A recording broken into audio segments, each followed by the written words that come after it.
자, 교재 501페이지 웃음 변제권부터 출발합니다. 하기 전에 잠깐 좀 전에 했던 대항력 한 번 더 체크하고 가겠습니다. 이 주택임대차보호법은 상가임대차보호법하고 차이 나는 부분이 출제가 됩니다. 이렇게 이야기했고, 자, 주택임대차에서 어쩌면 가장 중요한 것 대항력입니다. 대항력은 좀 전에 공부하셨지만 이사와 전입신고를 갖추면 그 효력은 그 다음날 0시부터 발생합니다. 이 시간조차도 판례가 제시를 해주죠. 자, 이를 대항력이라 부르는데, 이사와 전입신고를 갖추었다라는 말은 물건을 가지고 있는 자, 이를 팔면은 매도인이지만 지금은 집주인, 임대인이죠. 과 임차인을 사이에 계약이 일어났고, 이를 임대차 계약이라 합니다. 어떻게 계약을 했다고요? 보증금 1억에 예를 들면 2년간 살겠다, 이렇게 계약이 일어난 상태에서, 자, 임대인이 자기 아파트를 병이라는 자에게 매매할 수 있다 없다? 있다. 그러면 병을 새로운 주인, 신소유자라고 부릅니다. 그때 집주인에게 임차인이 대항할 수 있다. 대항이라는 말은 보증금 1억도 돌려받고 남은 기간 동안 살 수 있는 힘, 이를 대항력이라 불렀고, 이런 신소유자를 다른 말로는 제3자다. 그죠?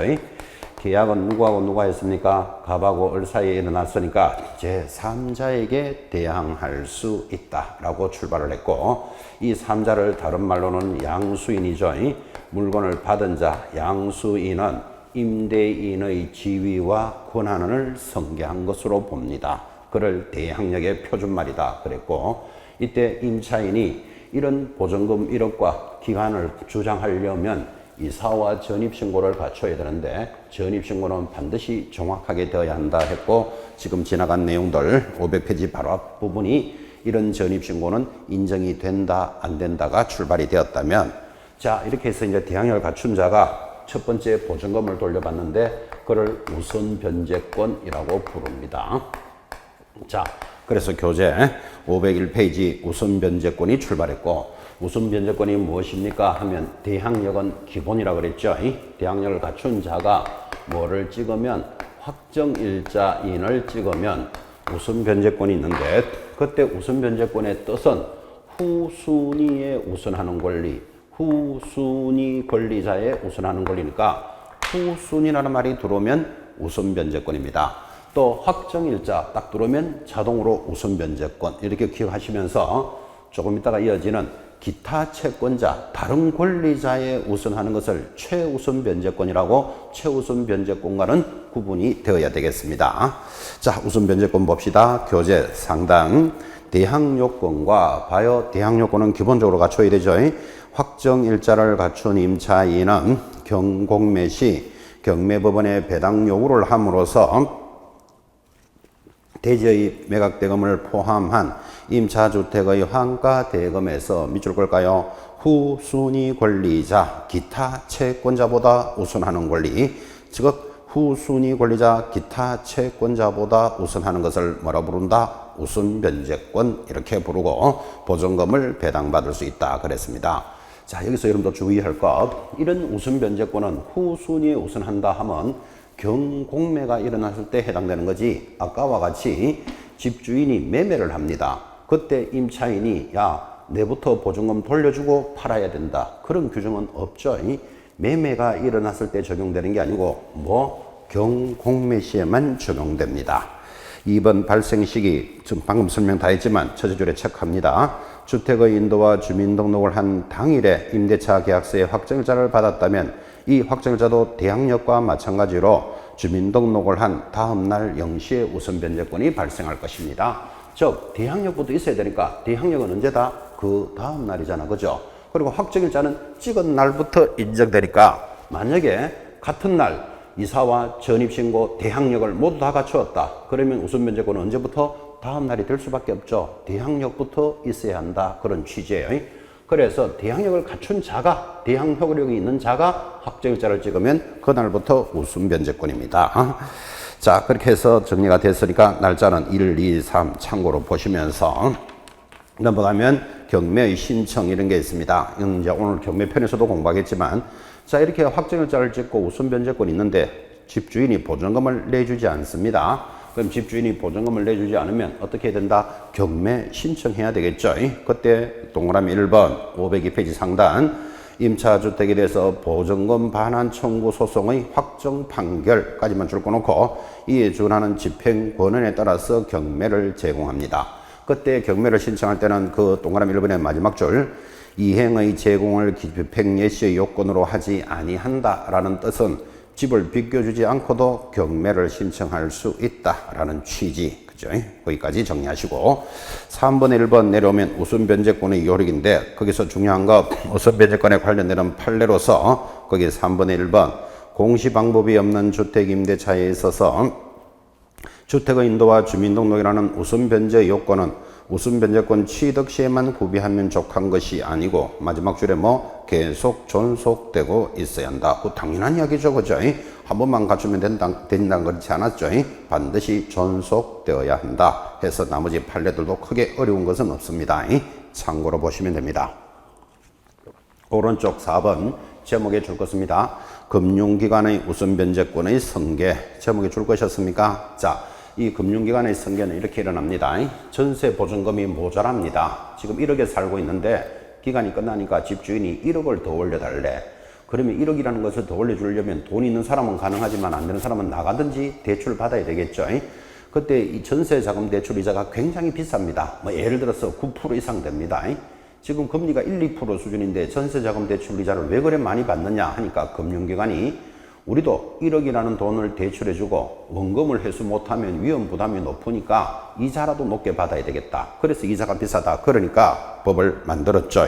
우선변제권을 찍은 이 확정일자를 찍은 우선변제권에 대해서 금융기관이 대출을 해주고 그 우선변제권을 승계받을 수 있다면 보증금을 회수하기가 훨씬 좋아지겠죠. 그러면 이자를 낮추는 효과가 발생하니까 금융기관이 우선변제권을 승계한다라는 제도가 도입이 됩니다. 그때 금융기관은 박스에 은행, 중소기업은행 이렇게 쭉 연결되는데 이런 은행 다 암기할 필요는 없고 옆에다가 적으시기를 마을금고 X, 신협 X 적어놓습니다. 마을금고나 신협 등 제2금융권에서는 승계하지 않는다를 체크하셔야 되지 그 은행 이름을 다 암기할 수는 없다. 그죠? 그 다음 내려가면 우선변제권의 승계는 대항 요건을 상실하면 뭐 우선변제권을 행사할 수 없다 정도는 읽으시면 되겠습니다. 금융기관의 승계 보셨고 자 넘어가면 504페이지 이때 확정일자를 찍으라 그랬으니까 확정일자는 어디서 받아야 하느냐라는 실무적인 문제가 생기겠죠. 그래서 제일 상단 504페이지 확정일자는 이것도 시험에 들어옵니다. 주택소재지의 읍면사무소 줄 것입니까? 동주민센터 또는 두째 줄에 시군구 출장소, 지방법원 지원과 또는 거기 지원과 등기소 또는 공정인법에 따른 공정인 사무실에서 부여하는데 공정인 사무실을 여러분들은 변호사 사무실이다. 그 정도로 기억하시면 됩니다. 자, 여기서 확정일자를 받습니다. 그리고 내려가면 2번 임대차 정보의 제공하는 게 있으니까 참고로 보시면 되겠죠. 거기 박스 밑에 504페이지 하단 동그라미 2번 임대차 계약을 체결하는 자 임대인의 동의를 받아 확정일자 부여기간에 임대차 정보의 제공을 요청할 수 있다. 그 임대인의 동의라는 거 하나 줄 꺼놓으셔야 됩니다. 그래서 저 사람이 확정일자 받았는지 안 받았는지 이런 것들을 확인하는 것을 임대차 정보의 제공이랍니다. 크게 어려운 내용 없으니까 참고로 보시고 자 이제 505페이지 소액 임차인의 최우선 변제권이 들어오고 우리 중개 실무에서는 제일 중요합니다. 최우선 변제권이 있습니다. 자 최우선 변제권이 무엇입니까? 하고 물으면 대항력은 기본이라 그랬죠. 대항력을 갖춘 자가 소액 보증금이면 뭐가 있다? 최우선 변제권이 있고 이때 최우선 변제권은 여러분들은 아까도 잠깐 했지만 다른 담보 물건에 우선합니다. 그러니까 다른 담보 물건자에 우선하니까 선순위냐 후순위냐를 따지지 않고 제일 먼저 해준다. 그걸 뭐라 부른다? 최우선 변제권이라 부르는데 조건이 뭐라고요? 소액 보증금이어야 한다. 그랬으니까 소액 보증금을 알아야 안 되겠습니까? 그래서 하단 일단 체크부터 합니다. 동그라미 1번부터 주택에 대한 경매 개시 결정 등기 전에 대항 요건을 갖춘 봐요. 대항 요건은 기본으로 갖춰야 된다 그랬죠.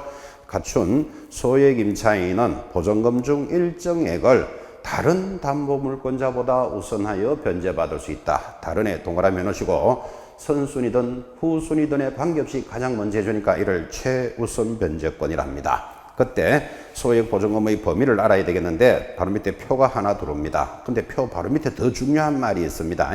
표 바로 위에 줄에 보시면 주택가액의 2분의 1을 넘지 못한다. 그래서 최우선 변제가 딱 뜨면 여러분들 일단 기억하셔야 될 것, 얼마?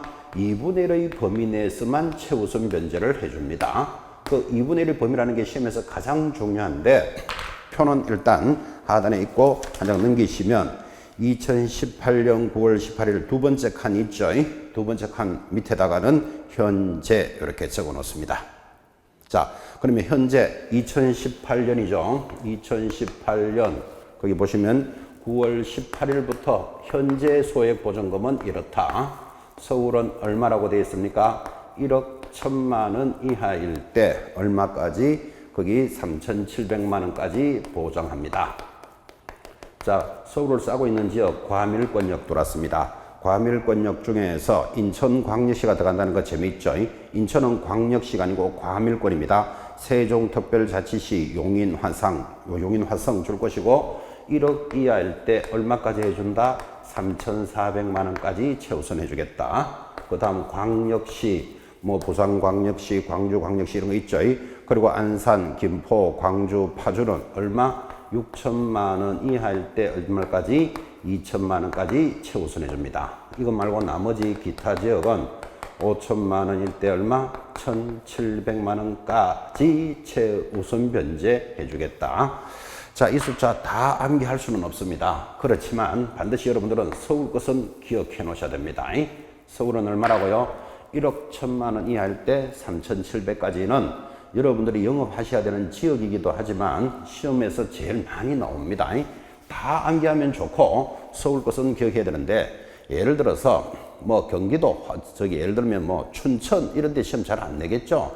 응시는 해봐야 10,000명도 안 되는 데입니다. 근데 서울 경기권에서는 약 20만 명이 원서를 접수시키니까 가장 많은 곳에 있는 숫자 기억하셔야 되고 서울은 얼마? 1억 1천 이하일 때 현재 3,700까지 최우선을 해주는데 거기 표 바로 밑에도 중요한 말이 하나 있습니다. 표 바로 밑에 당구장표 선순위 저당권 담보 물권이 있는 경우에는 저당권 설정일을 기준으로 소액 임차인에 해당하는지 여부를 결정한다. 이것도 시험 출제됐던 지문이기도 합니다. 자, 그러면 이 말이죠. 최우선 변제권은 2분의 1의 범위 내에서 한다. 그건 두 번째, 선순위 담보 일자를 기준으로 한다. 요 두 가지 조건은 무조건 기억하셔야 됩니다. 실무에서도 아주 중요합니다. 자, 최우선 변제권에 있어서 가장 중요한 실무적인 모습이 저 두 조건인데 1번 2분의 1의 범위라는 걸 설명하려고 이렇게 이야기합니다. 여러분 그림 그리지 말고 이해만 합니다. 여기 주택이 있습니다. 최우선 변제는 지역에 따라서 다르니까 서울이다라고 반드시 알려주겠죠. 여기에 세입자가 1억 1천만 원에 두 사람이 산다고 합시다. 두 집이. 그런데 이 집이 경매 처분되기를 1억에 낙찰이 되었대요. 그러면 여기 있는 세입자들은 얼마씩 최우선 변제를 받을까요? 답이 얼마? 문제는 안 하시겠습니까? 서울에 있는 주택입니다. 경매로 낙찰되기를 얼마? 1억에 낙찰이 되었는데 세입자가 1억 천에 두 사람이 살고 있다고 보면 최우선 변제 얼마까지? 답은 2,500만 원, 2,500만 원이죠. 좀 전에 이렇게 공부했잖아요. 서울에서 1억 천이면 3,700이 된다 그랬잖아요. 왜 2,500입니까 하면 이 1억이라는 낙찰 대금에서 해주는 게 아니고 얼마? 2분의 1의 범위 내에서 해준다. 이 조건을 기억하셔야 됩니다. 그럼 2분의 1이면 얼마지요? 5천만 원이지. 5천만 원을 가지고 3,700씩 해줄 수가 없죠. 그러니까 나누기 2를 하니까 얼마씩 간다? 2,500이 되는 거예요. 자, 여기서 여러분들은 중요한 걸 하나 배우죠. 서울에서 1억 천이면 무조건 3,700 됩니다. 이렇게 설명하면 2,500 나오면 1,200만 원 물어줘야 됩니다. 그래서 지금 3,700까지 가능하다. 이 말의 의미를 잘 새기시고 그러면 1억이라는 대금에서 여기 1번 저당권자가 국민은행에 있을 수도 있는데 그 국민은행에 있으니까 경매가 돼 있겠지. 그러면 누구보다도 먼저 해주는 최우선 변제권을 만약에 먼저 해줘버리면 1번 저당권자 한 푼도 못 받는 수도 생길 수도 있겠고 이를 악용할 수도 있겠죠. 그래서 이거를 방지하기 위해서 얼마의 범위 내에서만 최우선해준다? 2분의 1의 범위 내에서만 최우선 변제해줍니다. 한 번 더 할까요? 자, 1억에 낙찰이 되었는데 이 집의 세입자가 1억 1천에 한 명만 있다고 봅시다. 그럼 이 사람은 최우선 변제 얼마까지 될까요? 답은 3,700만 원까지 가능하죠. 왜? 1억에서 2분의 1이면 얼마? 5천만 원. 세입자가 몇 명? 한 명 있다면서. 그러면 5천에서 최우선 변제 해주니까 3,700 해주는 것은 지장이 없죠. 자, 그래서 3,700이 안 된다 이야기하는 건 아니잖아요. 3,700만 원까지 가능하다. 그런데 이런 공부를 하신 개공사가 지금 중 현장에 가보면 다는 아니겠죠. 50%는 서울에서는 1억 1천이면 3,700 무조건 됩니다. 이렇게 설명하면 심각하게 설명 잘못하고 있는 거다 기억하셔야 됩니다. 2분의 1의 범위 내에서 최우선 해줍니다. 자, 두 번째 조건이 선순위 담보일자를 기준으로 한다 그랬잖아, 그죠? 그럼 선순위 또 이렇게 이야기합시다. 멀리도 가지 말고 여러분이 여기 서울에 있는 주택입니다. 이사를 갔습니다. 뭐 서울에서 서울로 가도 되고 지방에서 서울로 와도 되고 언제 이사를 왔는가 하면 원래 2020년 1월 1일 보증금 1억 1천만 원을 갖추어서 서울로 이사를 왔습니다. 그러니까 이 서울에 있는 아파트에 2018년 1월 1일 저당이 500만 원 설정이 되어 있습니다. 자, 그럼 여러분 이 내용만 딱 보고는 여러분 다른 사람도 아니고 자기 일이라고 생각해요. 2020년 1월 1일 올해죠. 1월 1일 보증금 1억 1천만 원에 서울에 있는 아파트에 이사를 오니까 여기에는 2018년 1월 1일 선순위 저당이 500만 원이 되어 있습니다. 이거 위험한 집이다? 위험하지 않다? 위험하지 않죠? 지금 여러분이 1억 1천에 서울에 아파트 들어갈 것 같으면 대충 시세가 한 3억 원 된다라고 봐야지. 자, 그럼 시세가 3억쯤 되는 아파트에 1번 저당 500만 원 있으면 만약에 이 물건이 경매 처분되어서 2억 5천 되더라도 1번에 있는 500만 원 주고 내 거 받은 데는 전혀 지장이 없죠. 이 정도는 안전한 주택입니다. 특히 서울에 있는 아파트 1순위에 국민은행 대출 이런 거 대체적으로 1, 2억씩은 다 있습니다. 그러니까 이건 안전한 집이에요. 자, 그러면 여러분들은 최우선 변제를 공부하신 분이니까 이런 2018년 1월 1일 저당이 설정되어 있는 아파트에 여러분이 전입을 했다. 2020년이죠. 최우선 변제 얼마까지 받을까요? 공부하신 분이니까 알아야 안 되겠습니까? 만약에 경매 처분되었다면 최우선 변제 얼마까지? 답은 한 푼도 받을 수 없다. 얼마나 심각한 수준입니까? 왜 한 푼도 받을 수 없다고요? 내가 이사 들어가는 날짜를 따지는 게 아니고 선순위가 담보되어 있던 날짜를 따져서 최우선 변제를 따지겠다 그랬잖아요. 그럼 선순위 담보가 언제 돼 있다고요? 2018년 1월 1일이다. 지금 여기 서울에서 1억 1천일 때 3,700원 언제부터지요? 2018년 9월 18일부터잖아. 그죠? 그러면 이 금액은 아니겠죠? 표를 보시기 바랍니다. 표를 외울 필요는 없고 만약에 필요하면 표를 줄 테니까 2018년 1월 1일이면 서울은 얼마로 돼 있습니까? 표 찾겠습니까? 바로 위에 칸 보니까 서울은 얼마? 1억일 때 3,400만 원까지 돼 있죠. 봤으니까 표 하나 줄 하나 꺼십시오. 외울 필요는 없고. 자, 그때 국민은행에 500만 원 저당을 잡을 때는 얼마였다고요? 1억 2 할 때 서울에서는 3,400까지를 최우선 해주는데 지금 자기는 얼마 들어가고 있죠? 1억 1천에. 그러니까 이 기준이 안 맞잖아. 그러니까 한 푼도 받을 수 없다. 이렇게 되는 겁니다. 결국은 내가 이사 들어가는 날짜를 따져서 최우선을 따지는 게 아니고 선순위 담보되어 있는 날짜를 기준으로 한다. 이 개념을 익히셔야 된다. 그죠? 자, 그래서 서울에서는 1억일 때 3,400까지일 때 국민은행이 대출을 해줬는데 어느 날 법이 바뀌어서 1억 1천만일 때도 3,700을 먼저 해줘버리면 국민은행이 불이의 손해를 보는 수도 있겠죠. 그 돈 잘 빌려주고 가만히 있는 금융기관 보고 너 손해봐라. 그럴 수는 없다고. 그죠? 그래서 선순위가 담보되어 있던 날짜를 기준으로 가 나는 한 푼도 받을 수 없다. 이렇게 되는 취지를 익히셔야 됩니다. 이해 안 되는 사람을 위해서 다시 한번 하겠습니다. 여러분이 2020년 1월 1일, 그리고 원래 1월 1일이죠. 서울에 있는 주택에 이사를 들어갔습니다. 가보니까 이 주택에 2019년 1월 1일, 국민은행에 저당이 5천만 원이 돼 있다고 칩시다. 금액은 중요한 게 아닙니다. 날짜가 중요하니까. 자, 그러면 2019년 1월 1일이면 지금 여기에 들어가지요. 서울에서는 얼마? 1억 1천일 때 3,700까지. 그러면 내가 얼마까지 최우선 받을 수 있다? 3,700까지는 가능하다. 이렇게 된다고. 결국 내가 최우선 변제를 받는 기준은 뭐다? 이사 들어가는 날짜가 아니고 선순위가 담보돼 있던 날짜와 2분의 1의 범위라는 거. 이 두 가지를 놓치면 최우선 변제는 실수합니다. 그래서 중개실무에서는 가장 중요하고 민법에서는 여러분이 이론적으로 접근한다면 우리 중개실무에서는 실무적인 이 내용을 반드시 익히시고 2분의 1의 범위 선순위 담보일자를 기준으로 합니다. 자, 내려가면 3번 주택임대차위원회라는 게 보이고 제목만 줄 것입니다. 여러분 이런 생각 안 해보십니까? 지금 서울에서는 1억 1000일 때 3700까지라 그랬는데 예를 들어서 3억 이하일 때 3억까지를 최우선 해주겠다. 법을 이렇게 정하면 많은 사람들이 혜택 보겠죠. 서울에서 3억 이하는 전부 3억까지는 다 보장해 주는데 그러면 많은 혜택을 볼 건데 왜 1억 1000으로 했고 3700까지만 될까요? 하면 이 숫자는 경제에 굉장한 파급 효과가 크기 때문에 잘못 움직이면 경제가 절단납니다. 그래서 이런 내용을 정하는 기관을 주택임대차위원회라고 반드시 비공개로 회의를 하면서 조금씩 올립니다. 그래서 거기에 관련되는 내용 여러분 다 볼 필요는 없고 자 최우선 변제를 정하는 곳은 어디다? 주택임대차위원회다. 그거 하나 기억하시고 바로 밑에 동그라미 2번에 보시면 어디에 둡니까? 법무부에 두고 위원장은 법무부 차관이 된다 정도만 기억하시기 바랍니다. 그리고 이 회의는 507페이지 중간에 4번 회의의 넷째 줄 보시면 4번 반드시 비공개로 합니다. 국가에 영향을 굉장히 경제적으로 미칩니다. 그래서 주택임대차위원회라는 게 있다. 그 정도만 이해하시면 됩니다. 나머지 됐고 드디어 7번 내려오면 임차권 등기 명령입니다. 자, 이것도 또 우리 주택임대차에서 중요합니다. 임차권은 채권이잖아요. 근데 이거를 등기를 한대. 원래 물건만 등기합니다.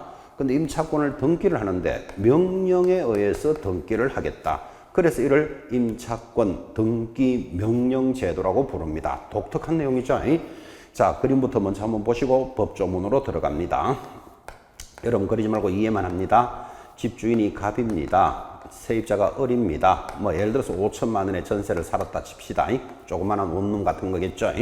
자, 그런데 이제 기간이 끝났어요.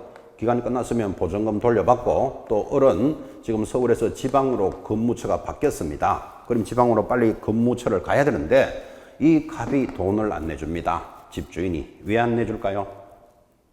돈이 없어서 또는 방이 안 빠져서 여러 가지 이유가 있겠죠. 자, 그러면 임차인 좀 난감하지 않나요? 기간은 끝났다. 직장은 발령났는데 보증금을 안 내준다. 그럼 보편적으로 일단은 직장 따라 이사부터 갔다가 다음 주 일요일쯤 와서 다시 보증금을 달라고 해야지 라고 생각하고 싶지만 이사를 가는 순간에 뭐가 깨집니까? 대항력이 깨집니다. 이 사람이 지금 보증금도 내주지 않는 것만 해도 큰데 가지고 있는 대항력마저도 포기할 수는 없다. 그래서 이사도 못 가, 돈은 안 내줘, 직장은 발령났다. 이걸 어떻게 해야 되느냐? 안타까운 사연을 어떻게 합니까? 법원에다가 등기해 주세요라고 신청을 하면 법원이 명령에 의해서 임차권 등기를 하고 등기를 한 후에는 이사를 나가더라도 뭐를 인정해 주겠다? 대항력은 인정해 주겠다. 라는 취지. 여러분 생각해도 있어야 되겠다라는 건 이해하시죠? 대항력을 인정해 주는데 더 중요한 것은 만약에 이사를 나가고 나면 이 집은 비었죠. 빈 집에 누군가 들어올 때 그 자는 최우선 변제는 적용하지 않는다가 또 시험에서도 중요합니다. 자, 봅시다. 그림으로 봤던 것을 교재 508페이지 7번에 1번 임차권 등기 명령 신청. 임대차가 끝난 후, 여기서 중요한 거 끝난 후에 동그라미. 임대차 기간 중에 내 발령 났으니까 등기해주고 이사 나가겠어요. 그런 말은 없어요. 끝난 후 보증금을 반환받지 못한 임차인은 임차주택의 소재지를 관할하는 밑줄 걸까요? 지방법원 지원 또는 시군법원에 임차권 등기 명령을 신청할 수 있다. 자, 그때 효력 들어옵니다. 1번 임차인은 임차권 등기 명령의 집행에 따른 임차권 등기를 마치면 이제 등기가 만약에 되었다면 당연히 대항력과 우선 변제권까지 취득합니다. 다만 임차인이 임차권 등기 이전에 이미 대항력이나 우선 변제권을 취득했다면 대항력이나 우선 변제권은 그대로 유지가 되며 그 다음부터 별표죠. 임차권이 등기된 후에는 대항요건을 상실하더라도를 다른 말로 뭐 이사를 나가더라도 그 말이에요. 이사를 나가더라도 이미 취득한 대항력이나 우선 면제권은 상실하지 않는다. 이것 때문에 임차권 등기를 하게 되어 있습니다. 그 다음 중요한 게 동그라미 2번 별표. 임차권 등기 명령의 집행에 따른 임차권 등기가 끝난 주택을 그 이후에 임차한 임차인은 최우선 변제를 받을 권리는 없다. 최우선 변제 받을 권리가 없는데 그러면 왜 두 번째부터는 안 해줍니까? 하고 물어보니까 만약에 집주인 갑이 보증금을 못 내준 죄는 크지만 들어오는 족족 최우선 변제 다 해줘버리면 여기 1번 저당권자 또 한 푼도 못 받는 수도 생길 수 있습니다. 그래서 그 다음 들어오는 자는 최우선 변제는 인정하지 않으니까 이런 것들이 실무에서 중요하죠. 여러분이 나중에 중개를 하실 때 개공사로서 이제 뭐 전세 1억 천에 들어갑니다. 이러면 등기부 등본 등을 보고 권리관계를 설명해 주겠죠. 등기부를 떼보니까 거기에 임차권 등기가 되어 있습니다. 그러면 여러분들은 설명할 줄 알아야 되죠. 앞에 있는 사람이 보증금 못 받고 나갔습니다. 그 다음 뒤에 들어오는 당신은 최우선 변제에는 해당되지 않습니다 를 설명할 줄 알아야 되는데 그런 설명을 못해서 만약에 그 집이 최우선 변제를 못 받아서 그 사람이 손해를 발생하게 되면 개공사 당연히 책임져야 되는 문제가 생기잖아요. 그죠? 여러분 보기보다 나가면 임차권 등기되어 있는 경우 자주 만납니다. 그래서 임차권 등기 명령은 시험에서도 잘 들어옵니다. 오른쪽 넘어갑니다. 존속기간과 갱신입니다. 자, 이제 보증금의 보호를 쭉 보셨다면 드디어 기간은 얼마를 보호해 주느냐 하니까 동그라미 1번 기간의 정함이 없거나 2년 미만으로 정한 임대차는 그 기간을 얼마로 본다? 2년으로 봅니다. 2년의 동그라미. 그러니까 주택임대차는 무조건 2년은 살 수 있도록 보장해 주겠다. 다만 별표 더 중요합니다. 임차인은 2년 미만으로 정한 기간이 유효함을 주장할 수 있다. 그래서 임차인에게 일방적으로 유리한 조문이 출발되는데 지금 2년 미만으로 정한 기간이 유효하다 하면 이렇게 해석을 합니다. 여러분이 어떤 집에 세를 얻으러 갑니다. 가니까 그 집주인이 여기 방이 한 칸이 비어 있는데 6개월이 지나면 우리 아들이 제대를 하면 비켜줘야 됩니다. 그러니까 6개월만 살려면 들어오세요 그러는 거예요. 그러면 여러분이 세입자로서 알았어 하고 들어가서 6개월 만에 비켜줘도 되지만 2년을 주장할 수 있다. 임차인은 2년 미만이 유효함을 주장한다는 말이 이런 표현이에요. 일방적으로 임차인에게 유리하죠. 자, 다시 만약에 여러분이 집주인, 건물 주인이라면 저 세입자가 6개월만 살겠어 하고 들어오면 믿으면 된다 안 된다? 안 되죠. 6개월 만에 비켜주면 다행인데 만약에 2년을 주장해버리면 제대한 아들은 어디서 자는 수가 생긴다? 마당에서 자는 수가 생기겠죠. 제대하고 왔는데 마당에서 재면 서글픕니다. 그래서 임차인만이 2년 미만이 유효함을 주장한다는 표현을 익히셔야 됩니다. 내려갑니다. 2번 묵시적 갱신입니다. 별표 놓고 갈로 익힌 문제 굉장히 잘 들어옵니다. 갈로 익힌 문제는 이렇게 관리를 합니다. 지금 묵시적 갱신이라는 말은 이 뜻입니다.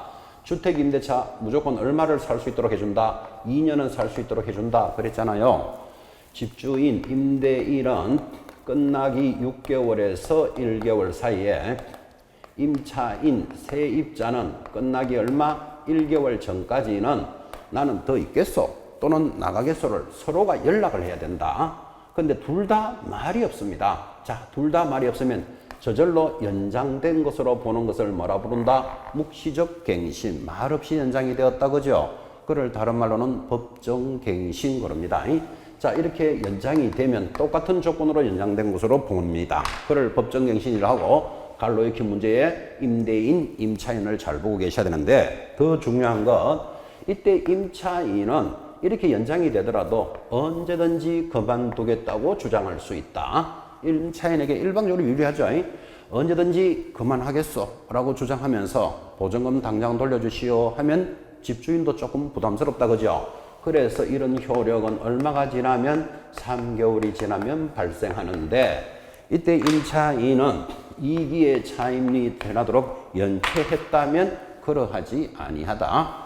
자기는 월세를 2달이나 밀려놓고 이런 권리만을 주장할 수는 없다. 까지가 묵시적 법정 갱신이다. 그렇게 연결되어 있습니다. 찬찬히 정리하시고 자, 내려가면 드디어 3번 차임의 정감 청구권입니다. 자, 집주인은 이렇게 했죠.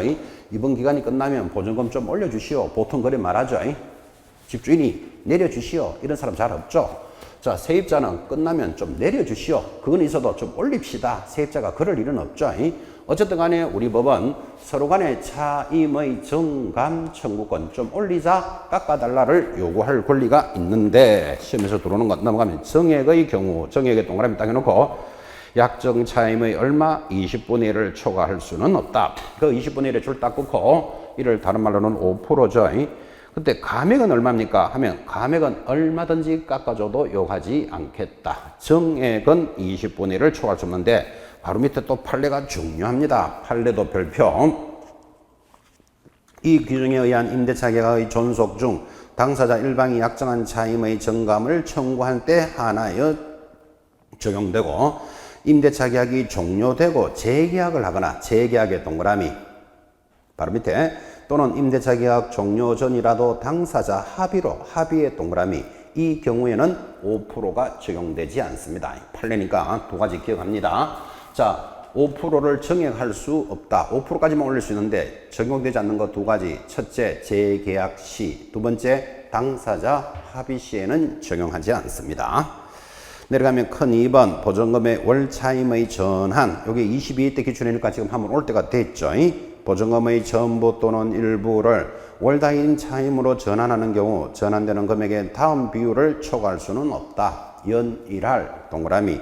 내려가면 2번 기준금리의 3.5%를 더한 비율 더한까지 동그라미 넣습니다. 자, 월 차임의 전환은 이렇게 해석합니다. 여러분 밖에 나가보니까 나 보증금 1억에 살고 있는데 집주인이 보증금 1억을 은행에 넣어봤자 이자도 별로 없더라. 그래서 보증금은 7천만 원으로 하고 나머지 3천만 원에 대해서는 월세로 좀 주시오. 이런 경우가 있다 없다? 많죠. 요즘은 월세 세율입니다. 그럼 월세를 얼마까지 받아야 되겠느냐를 법에서 뭐라고 했습니까? 연일할 10% 또는 기준금리 더하기 3.5%를 초과할 수는 없다. 뭐 초과할 수는 없다니까 낮은 금액으로 해라. 그런 뜻이에요. 계산 문제 한번 해볼까요? 자, 그러면 연 10%니까 3천만 원 월세로 받으려면 3천 곱하기 10% 하면 얼마? 300만 원 나오겠죠? 이게 연이니까 나누기 12를 하면 월이 될 거예요. 그러면 얼마? 25만 원이 될 겁니다. 기준금리 더하기 3.5인데 기준금리는 한국은행에서 3개월마다 발표합니다. 그럼 3개월마다 발표하는 거 여러분 굳이 암기해야 될 일은 없죠. 자, 그래서 기준금리는 은행에서 발표를 하니까 시험에서는 몇 프로를 하자라고 줄 거예요. 우리끼리는 2.5로 합시다. 계산하기 좋으니까. 자, 2.5면 2.5 더하기 3.5면 얼마? 6%죠. 그럼 3천만 원 곱하기 연 6%, 3, 6, 18, 180만 원. 연이니까 나누기 12를 하면 얼마? 15만 원이 나올 겁니다. 이 중에서 초과할 수는 없다. 그랬으니까 지금 15만 원으로 받아라. 이렇게 계산을 한다고요. 어려운 문제 아니죠? 자, 지금 필기한다고 정신없는 분을 위해서 다시 한번 더 합시다. 그럼 1억 전체를 월세로 좀 주시오. 그럴 수도 있을 거잖아요. 어떻게 계산합니까? 1억 곱하기 10% 하면 1,000만 원 나오겠지. 나누기 12를 해야 월이에요. 그러면 숫자가 나올 겁니다. 또 1억 곱하기 6% 600만 원 나오겠지. 나누기 12 하면 어떤 숫자가 나오겠죠. 이 두 개 중에서 낮은 것으로 해라. 초과할 수는 없다. 이렇게 돼 있죠. 계산 문제도 들어올 수 있으니까 월 차임의 전환 한번 정리해 보셨습니다. 내려가면 이제 4번 임차권의 성계입니다. 여기서 제목이 중요합니다. 주택 임차권의 성계죠. 주택의 동그라미 딱 해놓고 이 임차권의 성계라는 표현은 상가임대차 곧 이어서 진행될 상가임대차에는 없다는 것을 유념하셔야 됩니다. 자, 이런 이야기입니다. 지금 갑하고 을 사이에 보증금 1억에 2년으로 계약을 했는데 이 계약 기간 중에 을이 사망하는 수가 있겠죠. 자, 사망을 하면 같이 살고 있는 배우자거나 또는 자식이 있다면 이 보증금을 돌려받을 권리가 있겠죠. 당연하지. 임차인이 사망했다고 배우자 보고 길바닥에 그냥 나가라 이럴 수는 없는 거잖아. 그죠? 그래서 배우자와 자식이 보증금을 돌려받는 권한을 우리는 상속이다 이렇게 부르잖아요. 근데 지금은 뭐라고 나왔다? 상속이 아니고 성계라고 들어왔다니까. 그죠? 자, 성계라는 말은 이 임차인이 사망함으로써 같이 살고 있는 자가 누구냐 하면 사실상 혼인관계자입니다. 사실상 혼인관계자는 혼인신고가 안 돼 있죠. 그럼 일명 동거인입니다. 그럼 이 동거인 보고 임차인이 사망했는데 당신 길에 그냥 나가시오. 이것도 웃기는 나라 되잖아, 지금, 그죠? 그래서 사실상 혼인관계자가 보증금 1억을 돌려받는 것을 상속이라고 말하지 않고 승계 이렇게 부릅니다. 주택임대차에서 아주 독특한 권리고 이는 상가에는 준비되어 있지 않습니다. 자, 봅시다. 4번에 1번. 임차인이 상속권자 없이 사망했습니다. 저기 지금 상속권자 없이 배우자가 자식이 있다면 상속하면 된다 그랬잖아요. 근데 상속권자 없이 사망하면 그 주택에서 가정공동생활을 하던 사실상 혼인관계에 있는 자, 임차인의 권리와 의무를 승계합니다. 사실상 혼인관계자, 동거인이죠. 2번 임차인이 사망한 경우에 사망 당시 상속권자가 그 주택에서 가정공동생활을 하고 있지 아니한 때는 그 주택에서 가정공동생활을 하던 사실상 혼인관계에 있는 자와 이촌의 친족이 공동으로 임차인의 권리와 의무를 승계합니다. 3번 그때 임차인이 사망한 후 1개월 내로 1개월에 동그라미 놓고 임대인에 대해서 반대 의사를 표시하면 임차권을 승계하지 않을 수도 있다. 즉 여러분 이 사실상 혼인관계자가 보증금 1억을 포기할 일도 있을까요? 보증금 1억 포기할 일이 있습니다. 언제? 임차인이 살아있을 때 집주인, 임대인에게 빚이, 부채가 3억이 있었다면 지금 받을 돈은 보증금 1억이잖아요. 그럼 너 승계하라 이러면 사실상 혼인관계자 오히려 2억을 내놔야 되는 불상사가 생기겠죠. 나는 1개월 내로 권리와 의무를 승계하지 않겠다라고 포기할 수 있는 권한도 준다. 아주 중요한 내용입니다. 내려가면 4번 임대차 관계에서 생긴 채권 채무는 임차인의 권리와 의무를 승계한 자에게 기속하니까 항상 상속이나 승계는 권리만 가져가는 게 아니고 권리와 의무를 모두 승계합니다. 그래서 4번까지 해서 주택임대차에만 있는 아주 독특한 내용입니다. 제목부터 잘 보셔야 됩니다. 주택에 대해서만 임차권의 승계라는 표현이 있습니다. 511페이지입니다. 주택임대차 분쟁조정위원회 다 했죠? 마무리입니다. 여러분 제목만 보시고 가볍게 안에 내용 그냥 참고로 보시면 되고 시험 정도에서도 제목 정도만 나옵니다. 주택임대차 분쟁조정위원회는 세입자가 살고 있다가 수도 꼭지가 고장났습니다. 이거 세입자가 고쳐야 된다, 집주인이 고쳐야 된다. 좀 애매한 경우가 생기겠죠. 수도 꼭지야. 그거 한 개 돈 만 원이니까 고치면 되는데 가스보일러가 고장났다. 300만 원짜리 보일러를 그러면 사용한 세입자가 고쳐야 됩니까? 집주인이 고쳐줘야 됩니까? 애매한 경우가 많겠죠. 그래서 이런 것들을 해결해 주기 위해서 뭐가 있다? 주택임대차 분쟁에 대해서 조정위원회라는 게 있다. 그 정도만 이해하시면 됩니다.